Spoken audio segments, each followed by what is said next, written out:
विद्यार्थी मित्रांनो नमस्कार. केटीएच महाविद्यालयातील जिओग्राफी डिपार्टमेंटमध्ये आपले सर्वांचे स्वागत. मी डॉक्टर बाळासाहेब तांबे TYBAच्या विद्यार्थ्यांसाठी जनरल जिओग्राफी G3 हा जो विषय आहे भारताचा प्रादेशिक भूगोल या अंतर्गत मृदा आणि नैसर्गिक वनस्पती हा एक महत्त्वाचा चॅप्टर आपला सुरू आहे. त्यापैकी मृदा हा चॅप्टर हा सब टॉपिक आहे, हा संपलेला आहे आणि या लेक्चरमध्ये आपण नैसर्गिक वनस्पतींचे प्रकार व वितरण याविषयी सविस्तर माहिती पाहणार आहोत. बघा, वनस्पती ह्या आपल्याला प्रत्येकाला हव्याहव्याशा वाटतात आणि वनस्पतींचे वितरण जर आपण संपूर्ण भारतामध्ये जर पाहिलं तर अतिशय असमान वितरण आपल्याला पाहायला मिळतं. कुठल्याही प्रकारच्या ठिकाणी, कुठल्याही राज्यामध्ये, कुठल्याही प्रदेशात सारख्या प्रकारच्या वनस्पती आपल्याला दिसत नाही. काही ठिकाणी अतिशय घनदाट वनस्पती, काही ठिकाणी विखुरलेल्या वनस्पती, लहान आकाराच्या वनस्पती, अशा प्रकारचे प्रकार आपल्याला दिसतात.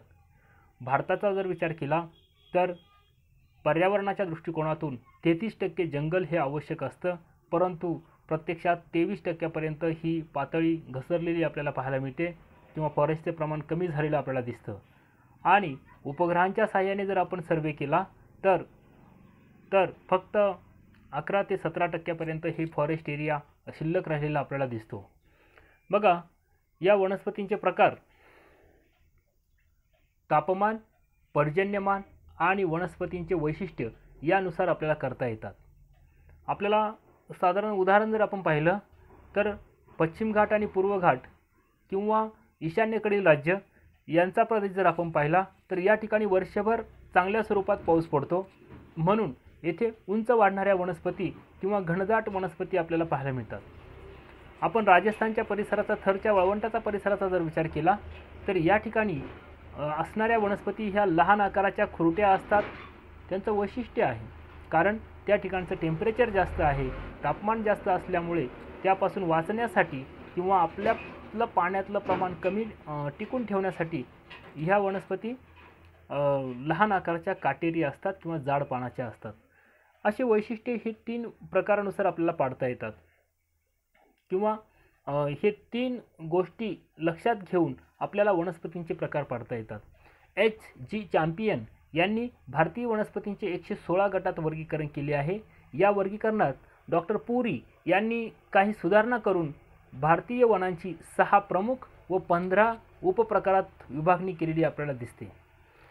वरील दोन्ही प्रकारांच्या वर्गीकरणाचा आधार जर आपण घेतला तर भारतातील कोणते 6 गट आहे हे आपल्याला पुढील प्रमाणे पाहता येतील. बघा, म्हणजे शास्त्रज्ञ जो रिसर्चर आहे त्याच्यानुसार हे प्रकार पाहायला मिळतात. त्यांनी नक्की कोणते घटक लक्षात घेतले आहे. काही शास्त्रज्ञांनी फक्त 5 प्रकार पाडलेले आहे, काहींनी 6 प्रकार पाडलेले आहे, तर काहींनी डायरेक्ट 15 उपप्रकार सुद्धा सविस्तर डिटेलपणे अभ्यासलेले आपल्याला दिसतात. पहिला प्रकार आहे उष्णकटिबंधीय सदाहरित व निमसदाहरित वनस्पती. बघा, सदाहरित आणि निमसदाहरित या दोन्ही प्रकार वेगवेगळे सुद्धा करता येऊ शकतात आणि हे एकत्र सुद्धा अभ्यासले जातात. सदाहरित म्हणजे वर्षभर हिरवीगार असणारे जी वनस्पती आहे त्या वनस्पती, त्यांच्याच जोडीने निमसदाहरित वनस्पती किंवा काही काळ हिरव्या असणाऱ्या वनस्पती सुद्धा वाढलेल्या आपल्याला दिसतात. दुसरा प्रकार उष्ण प्रदेशीय आर्द्र पानझडी वनस्पती. बघा, आर्द्र पानझडी म्हणजे या ठिकाणी चांगल्या प्रकारचा पाऊस असतो परंतु वर्षभर हिरव्यागार वनस्पती असत नाही. आर्द्र पानझडी प्रकार हा साधारणतः भारताचा द्वीपकल्पीय जो पठारी प्रदेश आहे या प्रदेशामध्ये आपल्याला ह्या वनस्पती पाहायला मिळतात. त्यानंतर शुष्क पानझडी वनस्पती. बघा, हा सुद्धा एक महत्त्वाचा प्रकार आहे आणि जास्तीत जास्त एरिया भारताच्या या प्रदेशाने कव्हर केलेला आपल्याला दिसतो कारण भारतातील पर्जन्य छायेचा प्रदेश, मान्सूनवर आधारित पाऊस या गोष्टी जर विचारात घेतल्या तर हा जो शुष्क पानझडी प्रदेश जो आहे तो मोठ्या प्रमाणात आपल्याला दिसतो. त्यानंतर उष्ण प्रदेशीय शुष्क काटेरी वनस्पती जो थरच्या वाळवंटाचा परिसर आहे तर याच्या आजूबाजूचा प्रदेश जो आहे तर तो उष्ण प्रदेशीय काटेरी वनस्पतींचा प्रदेश म्हणून ओळखला जातो. याच्यातलाच काही भाग हा पर्जन्य छायेचा प्रदेश जो दख्खनच्या पठारावर आहे याच्यातला एक पट्ट्यासारखा भाग हा सुद्धा शुष्क काटेरी वनस्पतींचा म्हणून ओळखला जातो. त्यानंतर उपोष्ण व समशीतोष्ण कटिबंधीय प्रदेशीय आर्द्र पर्वतीय वनस्पती. बघा, यामध्ये हिमालयीन पर्वतीय प्रदेशातील वनस्पती सुद्धा यांचा अंतर्भाव या ठिकाणी होतो, किंवा याच प्रकाराला हिमालयीन पर्वतीय प्रदेशीय वनस्पती म्हणून सुद्धा याला ओळखलं जातं. यामध्ये काही सह्याद्री पर्वतातील जे अतिउंच भाग जो आहे, तर या ठिकाणी सुद्धा अशा प्रकारच्या वनस्पतींचा समावेश झालेला आपल्याला दिसतो.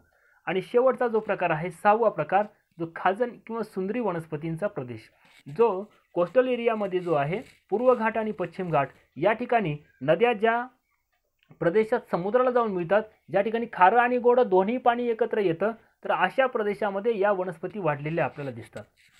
त्यांनाच म्हणजे साधारणतः उथळ भाग, समुद्राचा उथळ जो भाग आहे, कोस्टलच्या किंवा किनाऱ्याजवळचा जो प्रदेश आहे, कमी उंचीचा कमी खोलीचा भाग, त्या प्रदेशामध्ये या वनस्पती आपल्याला पाहायला मिळतात. या नकाशाचा जर आपण विचार केला तर बघा, साधारणतः जो पहिला प्रकार आपण पाहिला की जो ट्रॉपिकल एव्हरग्रीन फॉरेस्ट, हा कोस्टल रिजन म्हणजे अगदी गुजरातच्या किनारपट्टीपासून दक्षिणेला कन्याकुमारीपर्यंत आणि कन्याकुमारीपासून तर इकडे आसामपर्यंत हा जो पट्टी आकाराचा भाग जो आहे, किंवा जो प्रदेश कोकणचा मैदानी प्रदेश किंवा पूर्व घाट आणि पश्चिम घाट यांना जे आपण जसं ओळखतो, तर त्या प्रदेशामध्ये या एव्हरग्रीन फॉरेस्ट आपल्याला पाहायला मिळतो. ट्रॉपिकल डेसिडियस फॉरेस्ट जो आहे तो थोडासा ग्रीन किंवा हा उत्तरेकडे डायरेक्ट उत्तर प्रदेशापासून तर दक्षिणेपर्यंत हा पसरलेला सविस्तर प्रदेश, यामध्ये शुष्क पाणझडी आणि आर्द्र पाणझडी या दोन्ही प्रकारांचा समावेश होतो. त्यानंतर जो थॉर्न फॉरेस्ट आहे किंवा काटेरी वनस्पतींचा प्रदेश जो आहे, तो गुजरातच्या परिसरामध्ये, गुजरात राजस्थान हा जो प्रदेश आहे, तर या ठिकाणी या प्रदेशाचा समावेश व थोडासा मध्यवर्ती भागामधला प्रदेश आणि हिमालयीन पर्वतीय प्रदेश हा उत्तरेकडचा जो पर्वतीय प्रदेश आहे, त्या प्रदेशामध्ये या वनस्पती आपल्याला पाहायला मिळतात. पहिला प्रकार उष्ण प्रदेशीय सदाहरित व निमसदाहरित वनस्पती. बघा, या प्रकारामध्ये ज्या प्रदेशात वार्षिक सरासरी पर्जन्य 200 सेंटीमीटरपेक्षा जास्त व सरासरी तापमान 24 ते 27 अंश सेल्सिअसपर्यंत असणाऱ्या प्रदेशात या वनस्पती आढळतात. त्याचप्रकारे 77% जास्त आर्द्रता या प्रदेशात असते, तर याला सदाहरित व निमसदाहरित वनस्पती असे म्हणतात. 300 सेंटीमीटरपेक्षा जास्त पावसाच्या प्रदेशात या वनस्पतींची पाने वर्षभर हिरवीगार असतात, तर काही वनस्पती या निमसदाहरित असलेल्या आपल्याला पाहायला मिळतात.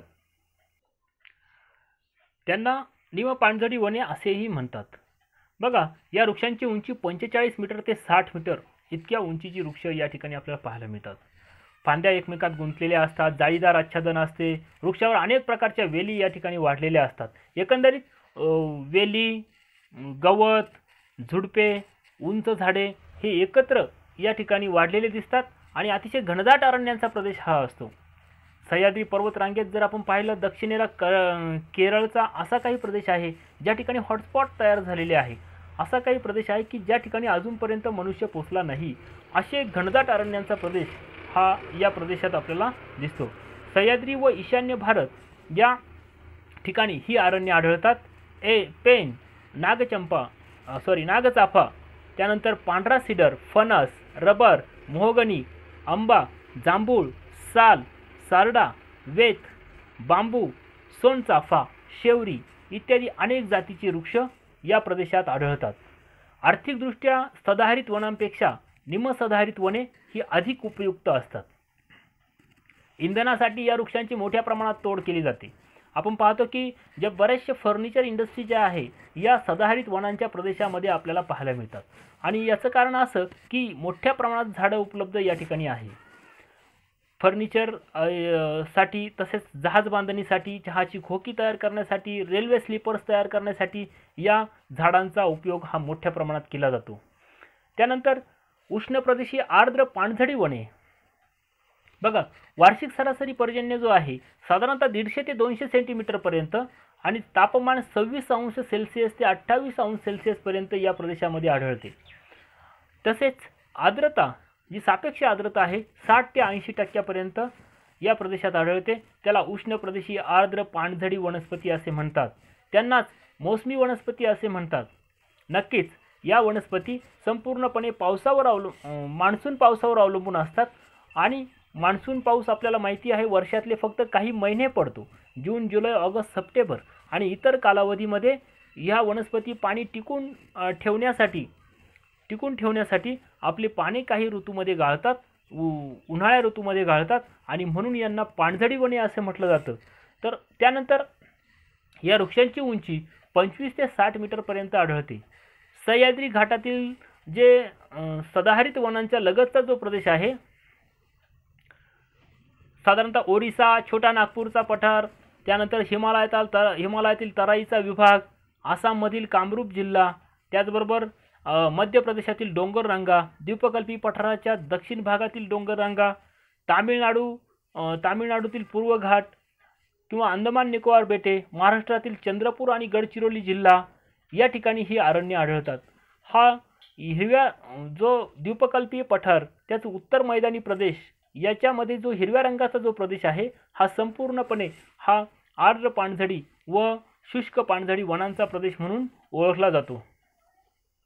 या वनामध्ये सागवान हा अतिशय महत्त्वपूर्ण, साग हा टिकाऊ, टणक, वजनदार आणि कधीही त्याला कुठल्याही प्रकारच्या रोगाला बळी न पडणारा असा हा वृक्ष सागवान, शिसव, सावर, बीजा, त्यानंतर कदंब, ऐन, धावडा, अर्जुन, आवळा, खैर, आंबा, चिंच, हिरडा, पळस, चंदन, हळदू इत्यादी प्रकारच्या वनस्पती या प्रदेशामध्ये आढळतात.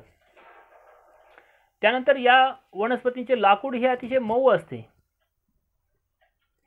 तसेच काही वनस्पती अर्थात टणक पण असतात, वजनदार पण असतात. वृक्ष दाट नसल्यामुळे वृक्षतोड करणे सोपी जाते.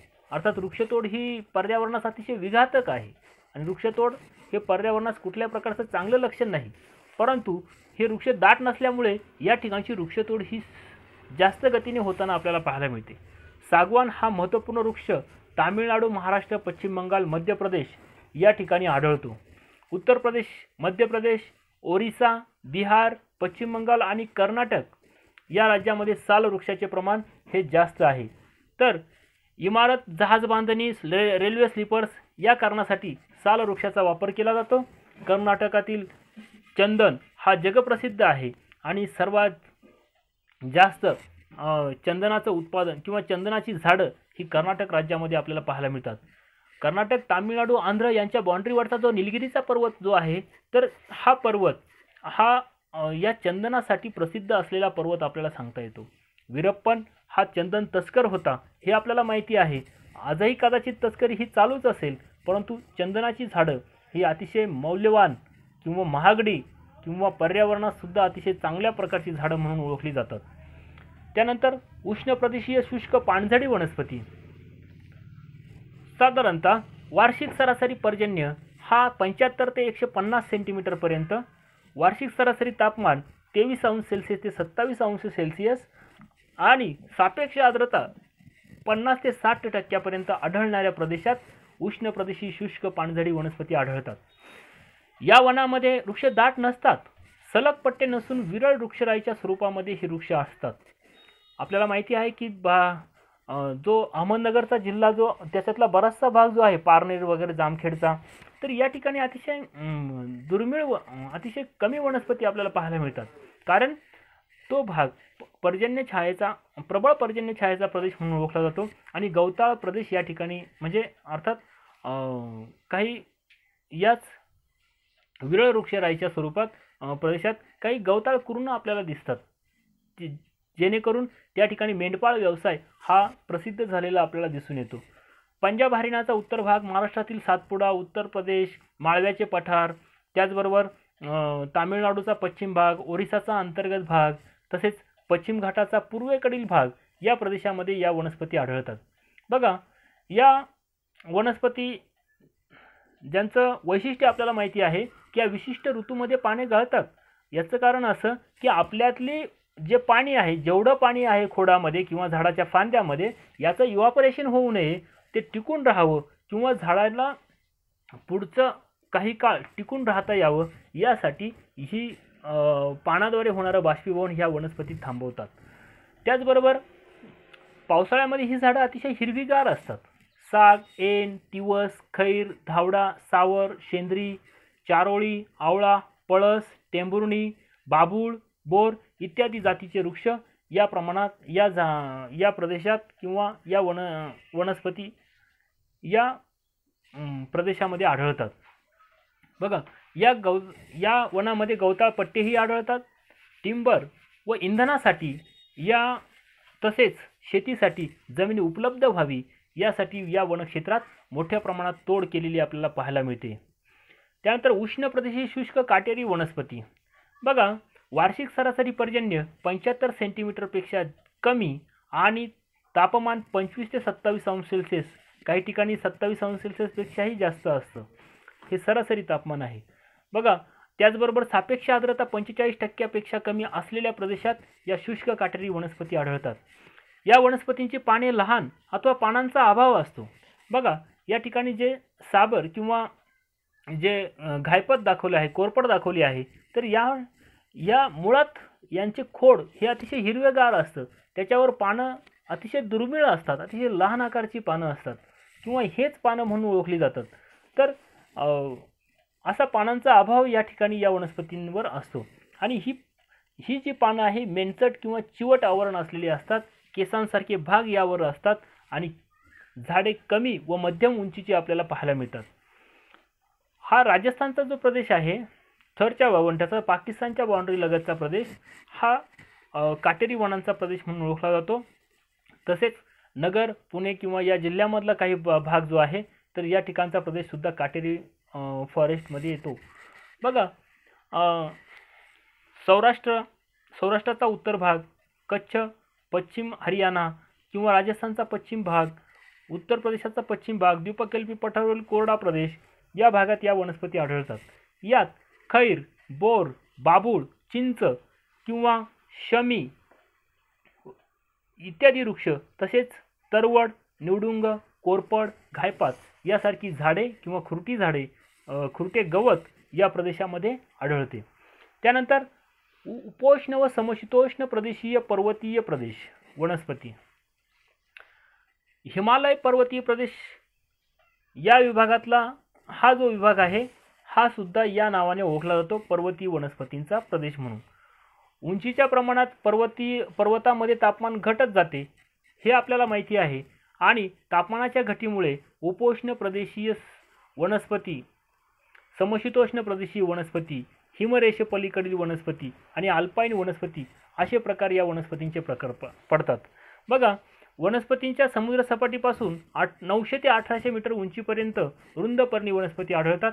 75 ते 125 सेंटीमीटर तापमान पर्जन्य व सरासरी तापमान 18 ते 21 अंश सेल्सिअस या तसेच सापेक्ष आर्द्रता 80% जास्त असलेल्या प्रदेशात या वनस्पतींचा प्रकार आढळतो. जम्मू काश्मीर, त्यानंतर उत्तराखंड हा जो प्रदेश आहे, किंवा सिक्कीम असेल किंवा अरुणाचल प्रदेश असेल, हा प्रदेश या प्रकारात येतो.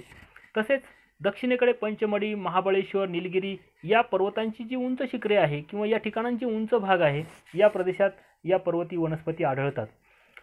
या वनस्पती वर्षभर हिरव्यागार असून पाने रुंद, लाकूड तसेच असंख्य जातीचे वृक्ष ही एकत्र वाढलेली आपल्याला पाहायला मिळतात. दक्षिण भारतात या वनांना शोला वने असे म्हणतात. ओक, ॲश, चेस्टनट, बीच हे या प्रदेशातील प्रमुख वृक्ष आहे. देवदार हा सुद्धा एक वृक्ष महत्त्वाचा आहे किंवा अति उंचीवरील पाईन हा सुद्धा एक वृक्ष महत्त्वाचा या प्रदेशात आढळतो. नंतर खाजन आणि सुंदरी वनस्पती हा शेवटचा प्रकार. बघा, नद्यांच्या मुखाशी असलेला त्रिभुज प्रदेश तसेच दलदलयुक्त भागात नद्यांच्या काठाच्या दलदलीच्या वाढणाऱ्या वनस्पतींना खाजन वनस्पती किंवा खार वनस्पती असे म्हणतात. भारताच्या पूर्व किनाऱ्यावर गंगा, महानदी, गोदावरी, कृष्णा, कावेरी या नद्यांच्या मुखाशी ही वने आढळतात. बघा, हा जो गंगा आणि ब्रह्मपुत्रेचा प्रदेश जो आहे बांगलादेश आणि पश्चिम बंगाल यांच्या दरम्यानचा, हा सुंदरबन या नावाने ओळखला जातो, कारण या प्रदेशात सुंदरी वनस्पती ह्या मोठ्या प्रमाणात आहे. तर हा एक महत्त्वाचा. किंवा गोदावरी व कावेरी, कृष्णा यांच्या दरम्यानचा प्रदेशसुद्धा हा या खाजन वनस्पतींचा प्रदेश म्हणून ओळखला जातो. त्यात यामध्ये भरती ओहोटीच्या वेळी जमिनीवर पसणारे खारे पाणी, दमट हवामान, भरती ओहोटीचा प्रभाव यासारख्या घटकांशी जुळून घेणाऱ्या वनस्पती या मध्यम आकाराची पाने आणि जाडसर व हिरवीगार पाने या वनस्पतींची आढळतात.